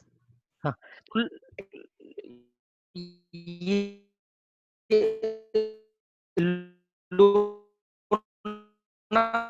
वाला को मैंने क्रॉस किया तो वहां की आप पॉसिबल ही नहीं है। अच्छा, जो मैंने वो लगेज आपको दिखाया था साइकिल के पीछे, हैवी बैग, उसमें मेरे विंटर के कपड़े थे जो एमपी के बाद मेरे लिए यूजलेस थे। मतलब अब आपने जैकेट स्वेटर क्या करोगे, इसका 2 किलो 3 किलो का जो भी वेट है, इन सब सामान का क्या करोगे। तो वो मैंने मुंबई में अपने कजन के यहाँ पे वो कपड़े छोड़े, और वहां से फिर मैं चला, ये जो मैंने येलो टी शर्ट पहनी है ये मिस्टर सौरव, जो मैं वहां पे एक आदिवासी विलेज में रुका, उन्होंने सुबह मुझे ये टी शर्ट दी। और ये कर्नाटक मुर्डेश्वर, कर्नाटक में मैंने एंटर किया तो ये जो आप ये मंदिर का स्टाफ ऑफिस है। यहाँ पे मुझे लोगों ने बोला कि आपको यहाँ कोई मंदिर रहने की जगह नहीं देगा, क्योंकि लोग स्टे करते हैं, वहाँ चोरियां वगैरह होती है तो जगह नहीं मिलती है। पर मैं पहले ही मंदिर में गया, मैंने उनको अपना इंट्रोडक्शन दिया और उन्होंने मुझे वहां पे सिंगल रूम मेरे को दिया, मतलब मेरे को इंडिविजुअल एक रूम दिया अटैच बाथरूम का। और मैं मतलब मुझे एक ऐसा कमरा चाहिए होता जहां मैं मतलब बाथरूम अटैच हो, ताकि मैं अपने कपड़े भी धो सकूं, क्योंकि आप एक से ज्यादा दिन से ज्यादा कपड़े नहीं पहन सकते और 2 जोड़ी से ज्यादा कपड़े नहीं थे। तो जो डेली की जो प्रॉब्लम थी वो थी कि कपड़े क्लीन रहना, ताकि नहीं तो आपकी बॉडी से स्मेल आएगी, ज्यादा कपड़े आप कैरी नहीं कर सकते, आपको रोज कपड़े धोना है। तो इन्होंने मुझे रूम दिया। मैं रूम लेने के बाद मैं फ्रेश होके मैं बाहर जा रहा था, इन्होंने पूछा क्यों जा रहे हो, मैंने कहा वो कपड़े धोने कुछ। तो इन्होंने मुझे वहां के साबुन वगैरह जो भी चीजें मतलब जो भी कर सकते थे मेरे लिए किया। ये मुर्डेश्वर है, ये रास्ते में मैं कोस्टल हाईवे, मैंने गोवा से कन्याकुमारी के बीच कोस्टल हाईवे लिया कि मैं इंडिया के किनारे किनारे से कन्याकुमारी पहुंचूंगा। तो कोस्टल हाईवे पे मुर्डेश्वर एक मशहूर तीर्थ स्थान है। तो मैं वहाँ मुर्डेश्वर गया, वहां पे इस तरीके से वहां पे लंच मिला तो लंच मैंने यहाँ किया। और इसके टॉप फ्लोर पे जाना था, पर वो 2 बजे वो लिफ्ट क्लोज हो गई कि अब 4 बजे खुलेगी, तो मैं वेट नहीं कर सकता था। नहीं तो मैं बड़े मेरी हाइट है तो इसकी मैं कि टॉप पे जाऊंगा वहां। पर ठीक है, जितना मिल रहा है उतना काफी है, सब चीजें नहीं मिलती है। ये कर्नाटक में ही लोग रास्ते में मिलते हैं। तो लैंग्वेज प्रॉब्लम आई, काफी काफी लैंग्वेज प्रॉब्लम आई। पर मोस्टली 10 में से 2-3 लोग मिल जाते थे जिनकी हिंदी ठीक होती थी और बातचीत हो जाती थी। ये मैं एक टेम्पल में मैंने लंच किया, और दोपहर को ना ह्यूमिडिटी इतनी बढ़ गई थी, उमस इतनी ज्यादा थी कि साइकिल चलाना बहुत मुश्किल हो जाता था। 1 बजे से लेके 3 बजे तक, मतलब 12 साढ़े 12 से लेके 3 बजे तक साइकिल चलाना, मतलब ना तो साइकिल ज्यादा चलती थी, ऊपर से पसीना बहुत आता था। तो इस बीच में मुझे वेट करना होता था 4 बजे तक का। स्ट्रेटेजी चेंज हो गई, वहां अलग थी नॉर्थ इंडिया में, अपने साउथ की तरफ आ रहा था तो स्ट्रेटेजी चेंज करी। तो ये मैं यहाँ पे मंदिर में खाना खा के दोपहर को जबरदस्ती टाइम वेस्ट कर रहा हूँ एक पेड़ के नीचे लेट के। मैं पीछे मंदिर है, ये मिस्टर मोहम्मद ताज है, ये जो ऊपर आप फोटो देख रहे हो लेफ्ट साइड में, ये मिस्टर मोहम्मद ताज है। ये कासरगोड केरला में एक जगह है, कर्नाटक से मैं केरला में आ गया। केरला में एक जगह है कासरगोड, बहुत खूबसूरत प्यारी जगह है। मोहम्मद ताज ने वहां पे एक साइकिलिंग ग्रुप बनाया हुआ है, कासरगोड पेडलर्स। और उसमें मतलब इनको जब मेरे बारे में मालूम पड़ा, तो पहले से जैसे किसी ने शेयर कर दिया, व्हाट्सएप ग्रुप होगा इनका, तो इनका मेरे पास कॉल आया, इन्होंने मेरा वहां नाइट स्टे किया, इन्होंने वहां पे कोई इवेंट किया था साइकिलिंग का, तो इन्होंने उस इवेंट का इनॉग्रेशन मेरे से करवाया कि आप इसको करोगे, हम चाहते हैं। तो बहुत ही अच्छा, तालाब में नहाना। अच्छा, जनरली मंदिरों में जब रुकता था तो मंदिरों में नहाने के लिए ओपन तालाब होते हैं साउथ में। तो अब मैं मतलब कभी मैंने तालाब में नहाया नहीं, और वो तो एक शुरू में झिझकता रहा, पर फिर ठीक है। नेक्स्ट आप करना इसको। ये केरला का ही ऐसी होगी फोटो। हाँ, ये रास्ते में कोई इसी, ये वीडियो जो है किसी ने रास्ते में शूट किया था। और केरला एक सबसे लंबा स्टेट था मेरे लिए, क्योंकि मैं कोस्टल हाईवे से किनारे किनारे उसको पार कर रहा था। नासिक में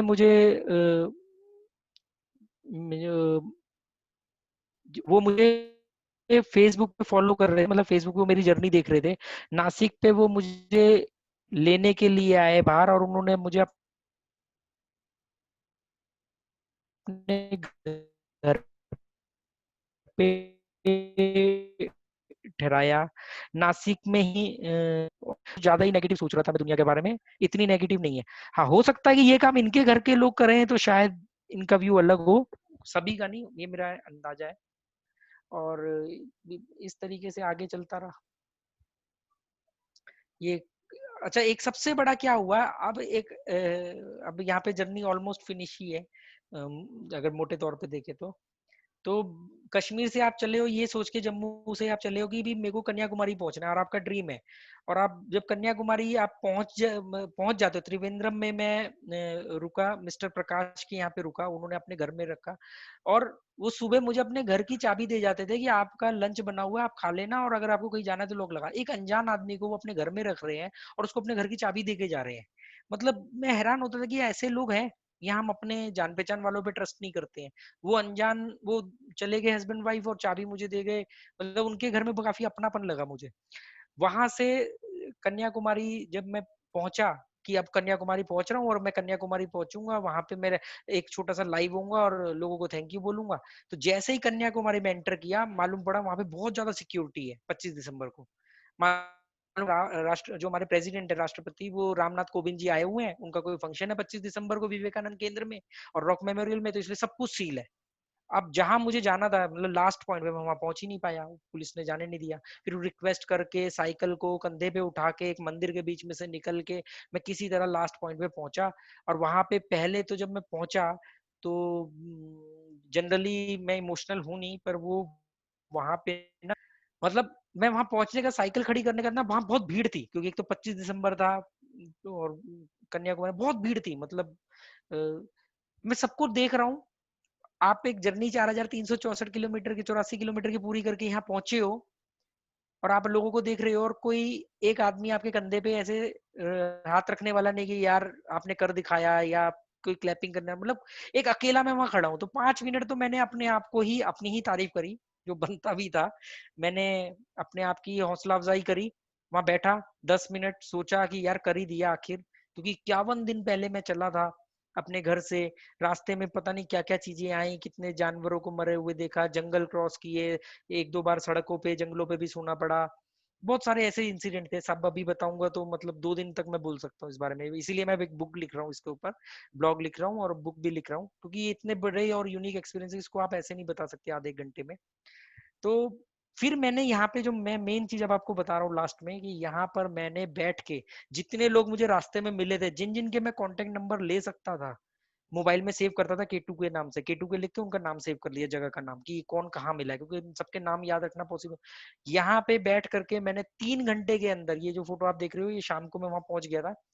3 घंटे तक मैंने तकरीबन तकरीबन 100 से 150 लोगों को फोन किया, और उनको बताया कि आपको याद है, आपने मेरे को मिले थे 20 दिन पहले, आपने मेरे को नाश्ता करवाया था।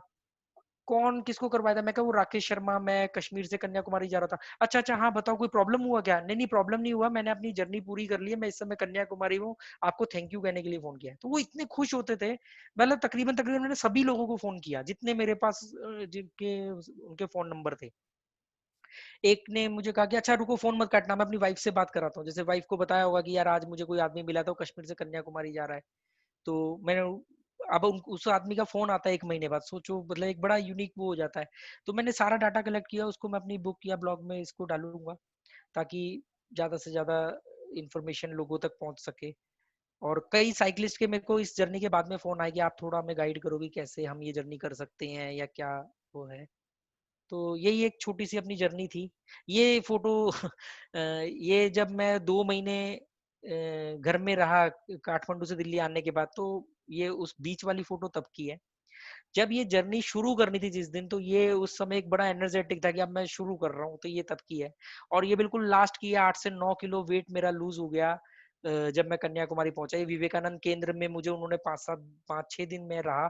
मुझे एक वीआईपी गेस्ट की तरह उन्होंने गेस्ट ऑफ ऑनर दिया कि मतलब आप यहाँ रहो, और आप मतलब जो लोग कुछ ऐसा अलग करते तो हम उनको अपने यहाँ ठहराते हैं। तो उन्होंने मुझे वहां नहीं, गेस्ट हाउस में नहीं रखा जहाँ पे कन्याकुमारी के कार्यकर्ता या जो उनके लोग रहते हैं वो लोग, वहां पे मैं रहा 5-6 दिन। और फिर वहीं से बस अपना ट्रेन बुक किया।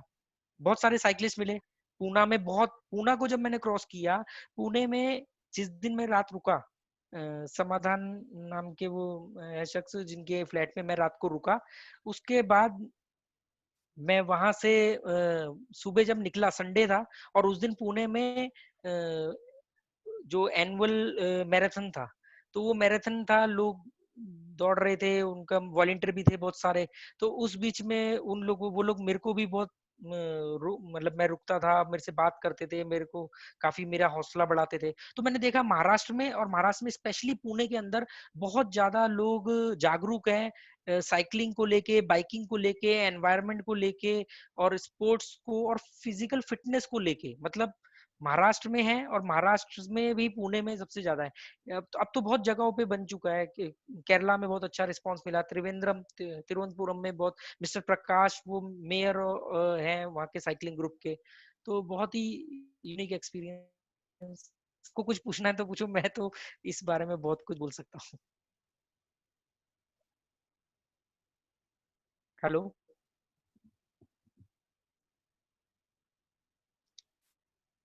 हेलो, आपको आवाज आ रही है? हेलो। हाँ जी, आपको आवाज आ रही है? हाँ हाँ हाँ, आपको आवाज आ रही है हमारी? हाँ आ रही है। तो तो अभी मैंने सर तो बता थैंक यू। दिया, आप कुछ पूछो अब, इसमें तो बिल्कुल मैंने। बिल्कुल।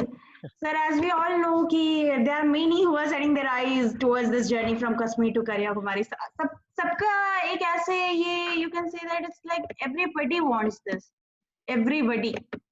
मतलब हर एक राइडर, हर एक बाइकर इस चीज के लिए लुक फॉरवर्ड करता है कि वो अपने लाइफ में, अपने, ये साइकिलिस्ट का ड्रीम होता है, you can say that that they travel to Kashmir to Kanyakumari, and you have set an example, and it's really very very very nice, sir. Thank you so much for sharing your journey. We do have some questions. हाँ पूछो। I'll be happy if you answer those. पहला ये है, did you feel unsafe like while traveling? मतलब आपको कहीं भी ऐसा लगा you were unsafe, इस तरह का फीलिंग कभी आया आपको? इस तरह की फीलिंग रोज आती थी, क्योंकि मैं आपको सच बताऊं, क्योंकि मतलब मेरे को कोई इसमें वो कहते हुए कोई वो झिझक नहीं लग रही है कि मैं इस जर्नी के अंदर मैंने एक भी बॉटल पानी की मैंने रास्ते में से कहीं से नहीं खरीदी। मैंने ट्यूबवेल का पानी पिया, मैंने रास्ते में जो खेतों में जो ट्यूबवेल होते हैं उसका पानी पिया, जहां पे भी पानी मिल गया। मैंने ये सोच रखा था कि मैं पानी की बोतल नहीं खरीदूंगा। तो अनसेफ लगा जैसे जैसे ही शाम को सनसेट होना शुरू होता था, तो अनसेफ लगना शुरू हो जाता था, क्योंकि अब आपको अपने रहने के लिए जगह ढूंढनी है, और विद इन 1 आवर, 1 घंटे 2 घंटे के अंदर मिल जाए, नहीं तो फिर आपको पता नहीं कब मिलेगी। तो एक डर लगता था, और ये डर की वजह से ही मैं बिल्कुल सेफ पहुंचा। मतलब मुझे कोई भी प्रॉब्लम नहीं हुई। कभी कभी एंड डरना जरूरी होता है। यस, इट्स एक्चुअली कहीं ना कहीं हमारा फियर ही हमें अपने डेस्टिनेशन तक पहुंचाता है और जिंदा रखता है सही सलामत। actually. The second question is, did you feel any sort of money problem? Like कभी आपको ऐसा लगा कि नहीं, अभी मुझे पैसों की नीड है, and I'm somewhere in the loss, कि नहीं मुझे यहाँ पे जरूरत पड़ सकती थी, and कहीं ना कहीं मुझे इसकी वजह से प्रॉब्लम हो सकती है? नहीं, इसके लिए ना मालूम क्या है कि जैसे ही मैंने अपनी जर्नी शुरू करी, तो जो रिस्पांस मिला पब्लिक में अनजान लोगों का वो इतना पॉजिटिव था कि लगा कि यार दुनिया में इतने सारे अच्छे लोग हैं कि अगर कोई भी प्रॉब्लम आई तो आपको पैसा किस लिए चाहिए था? आपकी साइकिल खराब होगी इसलिए चाहिए था, राइट। आपकी हेल्थ बिगड़ेगी इसलिए चाहिए था, या आपको खाना खाने के लिए? तो रहने खाने की जगह तो पब्लिक मतलब जिस हिसाब से आपको रिस्पॉन्स दे रही है, अगर मैं सबके घर में रुकते हुए आता तो शायद 2 साल में जर्नी पूरी करता। तो एक्चुअली ये दिक्कत नहीं आई मेरे को रास्ते में, मतलब मुझे कभी ऐसा लगा नहीं कि भी पैसों की कमी है या मैंने कोई बेवकूफी कर दी, ऐसा मुझे कहीं पर भी एहसास नहीं हुआ। so we should give high clap to the locals out there because उनके बिना तो शायद कोई भी डेस्टिनेशन हमारी कंप्लीट नहीं हो पाएगी, राइट? हाँ, पर इसमें मालूम क्या है कि अगर आप अपने ऊपर भरोसा करते हो ना तभी लोकल आपके ऊपर भरोसा करते हैं। Very true. तो मैंने ये देखा कि मैं इतना कॉन्फिडेंट था क्योंकि राजस्थान के अंदर राजस्थान जब मैं क्रॉस कर रहा था तभी मैंने ये सोच लिया था, मेरे माइंड ने, सबकॉन्शियस माइंड ने मुझे सजेशन दिया कि व्हाट्स नेक्स्ट, अगला क्या। तो मैंने अपनी अगली जर्नी अपने दिमाग में प्लान कर ली। इसका मतलब ये था कि ये ग्रेट। तो हो गई है, अब कन्याकुमारी तो पहुंचने से राइट। कोई नहीं रोक सकता। Very good. That's very nice, sir. And what about the road safety? मतलब, do you feel that there was something pros and cons with the road safety? कुछ precautions लेना पड़ा या फिर कुछ ऐसा है जो learning है आपके लिए road safety को लेके? हाँ, ये एक्चुअली में क्या है ना, जो जो आप जब आप रोड के ऊपर चलते हो और आपको कई दिन तक रोड पे ही रहना है, जहाँ पे ट्रक चल रहे हैं, बस चल रही, लोकल्स है, तो और एक तो क्या है कि वो रोड जो है वो कश्मीर से लेके कन्याकुमारी तक है और आपने उस पर Right. ट्रेवल करना है या कहीं से भी कहीं Very तक। true. तो जो बीच बीच में स्टेट चेंज होते हैं ना, तो जैसे जैसे स्टेट या सिटी चेंज होती है लोगों के माइंडसेट चेंज होते हैं। तो Mm-hmm. नॉर्थ के अंदर रोड पे चलना ज्यादा अनसेफ है कंपेयर टू साउथ। मतलब साउथ Okay. में जो लोग रोड पे चल रहे हैं वो थोड़ा सा आपको रिस्पेक्ट देते हैं, थोड़ा सा रॉन्ग साइड कम आते हैं, या रॉन्ग साइड आने पे वो ये मानते हैं कि हम रॉन्ग साइड आ रहे हैं। बीच में कुछ एरिया ऐसे भी आए जहाँ Mm-hmm. पे लोग रॉन्ग साइड आ रहे हैं और मैं अपनी साइड में चल रहा हूँ और वो मुझे Okay. मतलब थोड़ा रूड भी बोल रहे हैं और मुझे कह रहे हैं कि आप रोड के बीच में जाओ, हम तो यहीं से जाएंगे। तो ऐसा होता है, वहां पे आपको मेंटली प्रिपेयर रहना पड़ता है, पेशेंस रखना पड़ता है। तो आपका नेक्स्ट क्वेश्चन उसी पे आ रहा था कि what about the travelling like you can think about the traffic discipline ना, तो जैसे कि आपने बोला कि साउथ में ऐसा आपने फेस किया, नॉर्थ में ऐसा फेस किया, तो कहीं ना कहीं क्या ट्रैफिक डिसिप्लिन मैटर करता है स्टेट टू स्टेट? बहुत करता है। जैसे कि जब मैंने इंदौर को पार किया तो मैंने उज्जैन में स्टे किया। उज्जैन से इंदौर ज्यादा दूर नहीं है, तो इजीली मैं शाम को ही पहुंच गया था।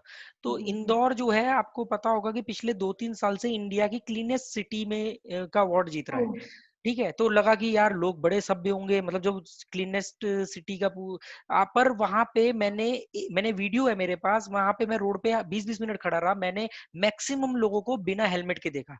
फिर ओके। वहां पे उन लोगों को मैंने रेड लाइट जंप करते हुए देखा। मतलब जो एक सिटी क्लीनिंग में, मतलब सफाई के मामले में इंडिया में नंबर 1 पे है, वहीं पे रोड के रूल फॉलो करने के लिए वो बहुत पीछे है।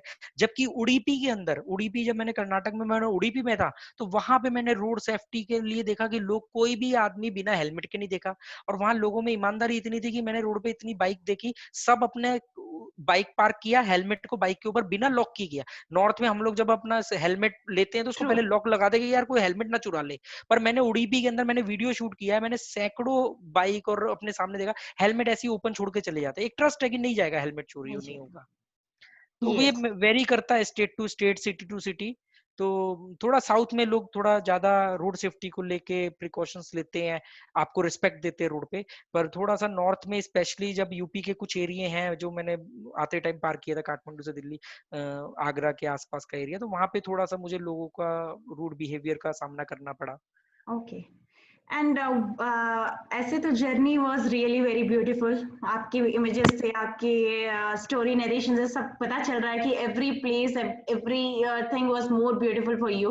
लेकिन एक ऐसा प्लेस आया होगा जब आपको लगा होगा नहीं, this is the best best place in the journey, like इसको देख के आई एम लाइक कहीं ना कहीं सेरेनिटी मेंटेन हो रही है, या you were like fascinated about that place? कोई ऐसा प्लेस, बेस्ट प्लेस? ये क्या होता है ना, ये जो आपने क्वेश्चन पूछा है, ये अलग अलग उसमें हम देख सकते हैं कि अगर नेचर के मामले में कौन सा जगह आपको अच्छा लगा। फिर दूसरा है कि कोई जगह पब्लिक की वजह से अच्छी लगी, कि राइट। मतलब कि एक जगह ऐसी आई जहाँ पे पब्लिक ने मतलब बहुत कोऑपरेटिव मिली, एक जगह राइट। ऐसी आई जहाँ पे पब्लिक कम मिली रास्ते में, पर आपको नेचर ने ऐसा कुछ दिखाया कि जो जनरली आप फील कर सकते हो। जैसे सुबह सुबह कई बार मॉर्निंग का सनराइज, मतलब उधर सनराइज हो रहा है और इधर मैं साइकिल चला रहा हूँ, और दूर दूर तक उस एक्सपीरियंस को बयान करने के लिए कोई नहीं है, तो मैं क्या करता था, अपना मोबाइल ऑन करके ऐसे ही पकड़ा, तभी लोगों के सजेशन आते थे कि नहीं नहीं हाथ छोड़ के एक हाथ से साइकिल मत चलाओ, पर मैं जानता था कि मेरे आगे 50 किलोमीटर पे कोई नहीं है, पीछे 50 किलो, मतलब मैं यहाँ पे चिल्लाऊं भी, और कई जगह मैंने चिल्ला चिल्ला के गाने गाए हैं, फिर जो भी गाने बचपन से दिमाग में थे गाने गा रहा हूँ, चिल्ला रहा हूँ, क्योंकि वहां झिझक इसलिए नहीं थी क्योंकि सुनने वाला कोई नहीं है, पेड़ पौधे पक्षी सुन रहे होंगे पर वो रिएक्ट नहीं कर राइट। सकते हैं। Okay. And people wants to know कि आपने पर डे के हिसाब से कितने किलोमीटर्स ट्रैवल किए हैं? ये अलग अलग वो रहा है, जैसे कि कई जगह पे, जैसे साउथ में उमस बहुत थी, मतलब ह्यूमिडिटी हम्म। इतनी ज्यादा थी कि वहां पे मैं फुल एनर्जेटिक सुबह होके निकला, पर दोपहर को कुछ भी कर लूं 12:30 से 3 बजे के बीच में साइकिल चलाना मेरे लिए मुश्किल होता था। तो क्या होता था कि जहां पे मैंने नॉर्थ में 200-250 किलोमीटर भी एक दिन में चलाई है, मेरा मैक्सिमम जो मेरे को याद है अप्रोक्सीमेटली, मैंने कुछ 240 किलोमीटर एक दिन में कवर किया हुआ है, ग्रेट। राजस्थान में भी और इवन साउथ में, क्योंकि वहां वेदर कंफर्टेबल था। पर नॉर्थ में मैंने लगभग कभी 100, कभी 150, कभी कभी 80, फिर उस बीच में मैं एक बार केरला क्रॉस कर रहा था, तो उस दिन स्ट्राइक थी सीए एनआरसी के विरोध में, तो ओके। वहां पे कम चली, ऐसे चलता रहा बीच बीच में। मतलब ये डिपेंड करेगा वेदर, और डिपेंड करेगा कि उस जगह का क्या है, ऐसा आप सब जगह एक जैसा नहीं चला सकते। ट्रू। और सर हमने आपके वीडियो में देखा you were supporting environment thing, like कहीं ना कहीं यू वर सजेस्टिंग कि मैंने बिन्स ले रखे थे अपने साथ कि कोई अगर वेस्ट प्रोडक्ट डाल रहे हैं, गार्बेजेस हम्म डाल रहे हैं, तो हम्म ये अच्छा नहीं है being into part of environment, and we also know the pandemic which we are facing right now. कहीं ना कहीं we can see the changes in our environment to right now, क्योंकि लोग बाहर जा रहे हैं, हमारा पोल्यूशन कम हो रहा है। What do you suggest, like environment point of view से आपने जो अपनी जर्नी में सीखा वो आपने क्या सीखा? अ, इसका जवाब थोड़ा सा नेगेटिव जवाब है, जो मैंने फील किया मैं वो बता रहा हूँ। मैंने देखा है कि लोग अपने रिलीजियस के प्रति तो थोड़ा ज्यादा अटैच है, किसी भी रिलीजियस को लेके, पर वो एनिमल्स और एनवायरनमेंट के लिए क्रूर है।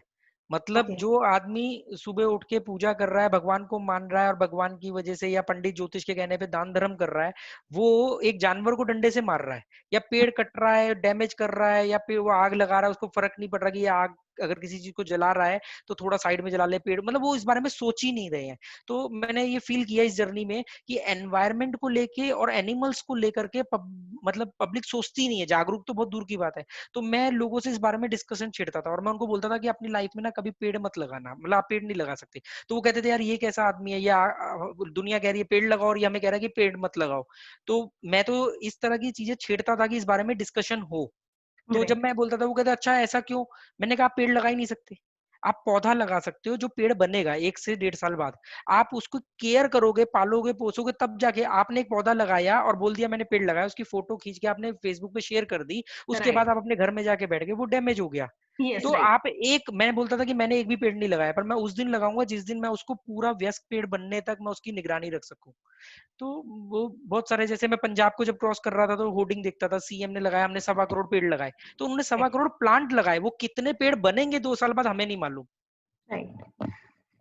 So, sir, this is all we wanted to know, and it was really inspiring you here. Like आपकी stories हमें काफी motivate की है। यहाँ बहुत सारे riders हैं जो, जैसे मैंने पहले बोला, ये ऐसी एक जर्नी है जो हर एक rider, let it be bike rider और बाइक राइडर में तो दोनों ही आ जाते हैं अपने, हम्म साइक्लिस्ट, हर एक का वो एक एज अ डेस्टिनेशन वो रहता है।